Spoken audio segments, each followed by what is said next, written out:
இன்றைக்கி எங்கள் வீட்டில் சட்னி வந்து காலியாகிடுச்சு. யாருனாலன்னு பார்த்தா என் பையனால் தான்.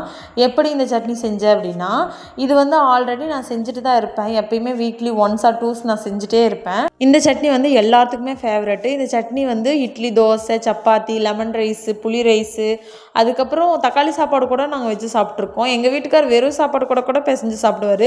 அவ்வளோ டேஸ்ட்டாக இருக்கும்.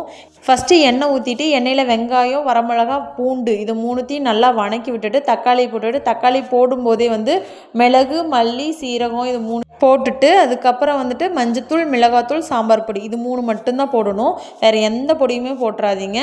அதுக்கப்புறம் கொஞ்சோண்டு புளி இதெல்லாம் நீங்கள் நல்லா வதக்கிடணும். வதக்குனதுக்கப்புறம் தக்காளியெல்லாம் நல்லா வெந்து வந்திருக்கணும். வெந்து வந்து சட்னியை வந்து நீங்கள் தொட்டு சாப்பிட்டு பார்த்தாவே உங்களுக்கு அந்த மல்லியோட வாசம் வந்திருக்கணும். அப்போ மட்டும்தான் அந்த சட்னி ரெடி ஆயிடுச்சுன்னு அர்த்தம்.